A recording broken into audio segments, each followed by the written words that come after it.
Hello, it's Mila from Hack Your Russian, and I'm here to tell you the truth. Russian language is not that hard as you think.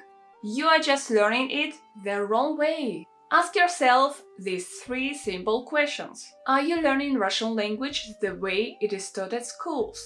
With grammar books, long boring texts that have nothing to do with your interests and everyday life? Do you feel that it's just impossible to speak Russian language because you are constantly thinking about Russian cases and verb conjugations? Do you feel bored and tired of memorizing long lists of vocabulary that do not stick to your mind? If at least one of your answers was yes, well, you have a problem. And I'm going to help you with that. Join the community of Russian language hackers today and enjoy learning Russian language with fun and real authentic materials.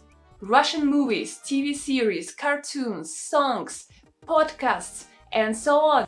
The goal of my project is to prove you that Russian language is just a system, and as any system you can hack it with the right tools. Stop wasting your time and energy, start hacking your Russian today! All you need to do is to subscribe to my channel. Увидимся!